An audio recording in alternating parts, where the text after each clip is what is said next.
Desde que eu assisti a Mad Max A Estrada da Fúria, lá em 2015, eu me tornei cada vez mais exigente com relação ao CGI. Aqueles efeitos digitais criados em computador que sempre aparecem nas porras dos blockbusters de Hollywood o tempo inteiro. E uma coisa que eu percebi nos últimos 2 anos é que o CGI tá cada vez mais intrusivo e mais chato em praticamente todos os filmes, e mesmo os filmes bons, os melhores filmes, vez por outra acabam sendo prejudicados por CGI de alguma forma ou de outra. E o problema que eu constato, na minha humilde opinião, é que CGI está ficando excessivo. Os realizadores de Hollywood não estão mais usando o CGI como um complemento, aquela coisa que seria impossível de fazer num filme e que está ali para ajudar a produção em vez de substituir quaisquer efeitos práticos. Vamos comparar aqui o CGI de 1991, quando surgiu o Exterminador do Futuro 2, que foi um filme que usava o CGI de uma maneira muito foda, e vamos comparar com Terminator Genesis. Você se lembram que em Exterminador do Futuro 2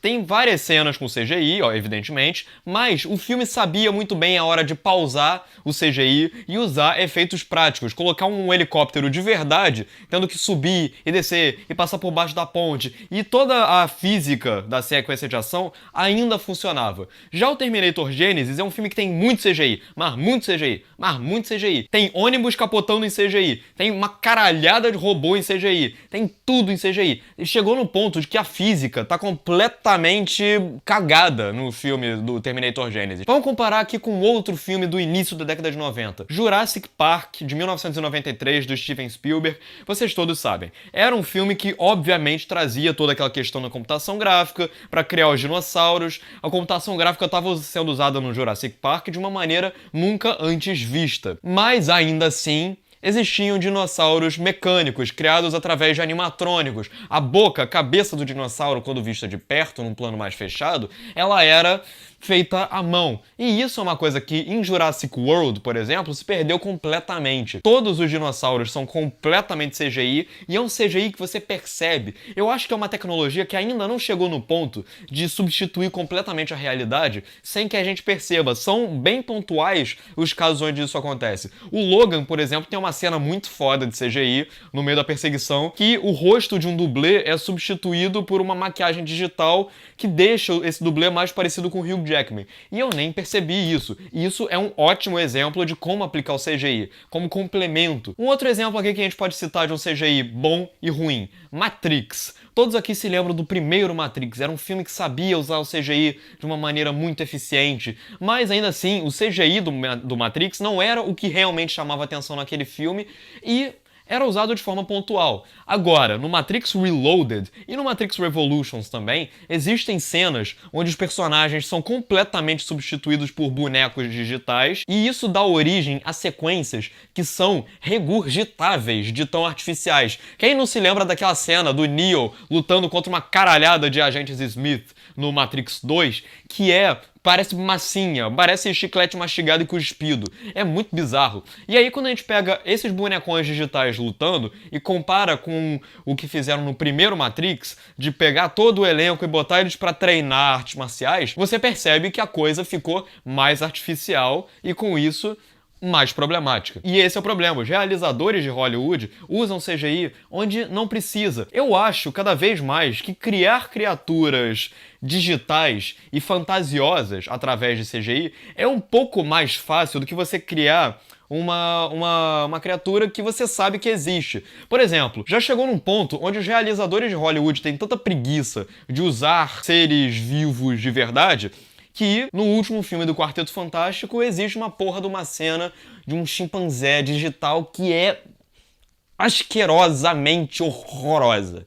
É um troço que você consegue ver que é digital. É bizarro. E era um negócio muito bizarro. Era só você pegar uma porra do macaco e botar ali. Tudo bem que aí o macaco poderia sofrer e aí seria uma infelicidade, mas vamos supor, qual seria a dificuldade de filmar o macaco, depois pegar ele no computador e colocar ele no chroma key? Não ia. Isso ia dispensar a criação daquele macaco digital horroroso que aparece no filme do Quarteto Fantástico. E isso te tira do filme. Esse que é o problema de você usar CGI demais. Muitas vezes o CGI ele pode ser usado usado para diminuir os custos da produção. Mas, se o orçamento da produção não está sendo dos mais generosos, pelo menos saiba se conter, o que não é o caso do Quarteto Fantástico. O Quarteto Fantástico é um filme que, em termos de CGI, ele tenta dar passos muito maiores do que as pernas deles permitem. Foi um filme que custou 120 milhões e eles criam coisas ali que são tão grandiosas, mas tão grandiosas, mas tão grandiosas, mas que, obviamente, eles não tinham orçamento suficiente para corresponder a essas coisas tão grandiosas, que fica esquisito, fica uma computação gráfica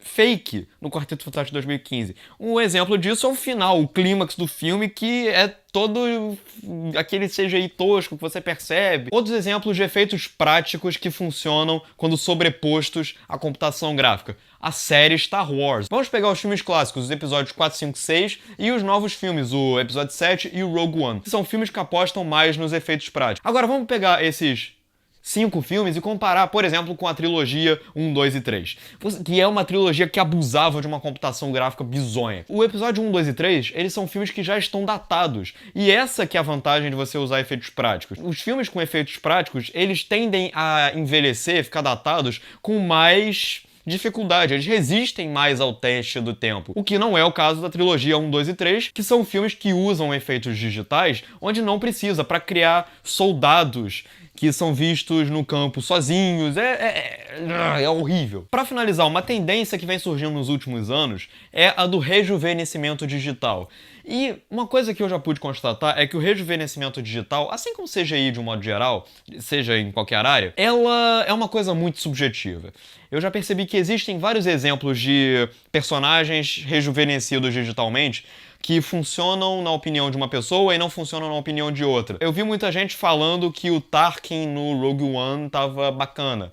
Eu achei o Tarkin no Rogue One muito bizarro. Esse que é o problema de Hollywood hoje em dia. Os realizadores usam CGI onde não é necessário e acreditam que o CGI pode muito bem suprir lacunas de uma maneira muito fácil.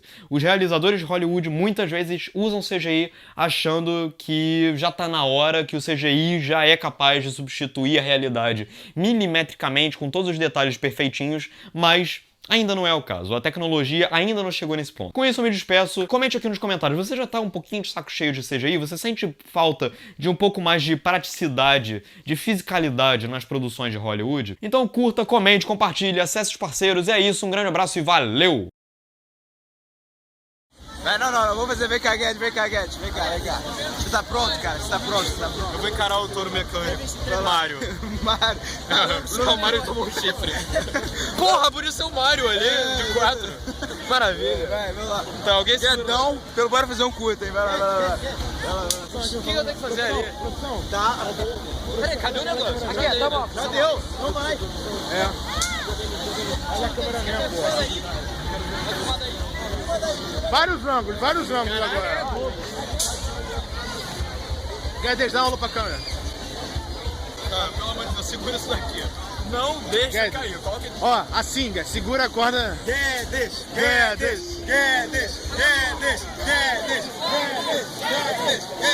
Olha.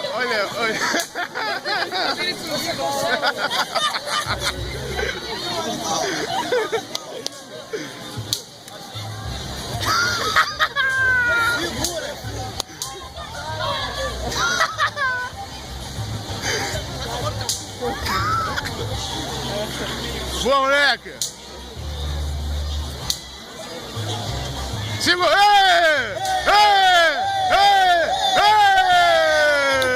Saiu! Cadê meus óculos?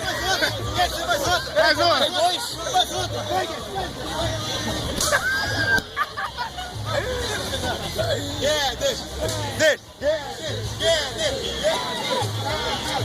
Vai!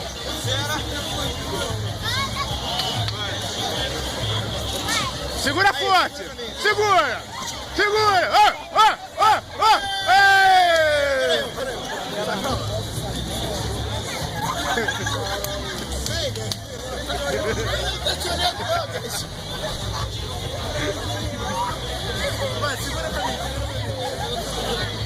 Cadê meus óculos? Eu tenho que ver isso. Cadê meus óculos? Peraí! Cadê meus óculos? É com a tua! Dá aqui. É com a tua, tá maluco?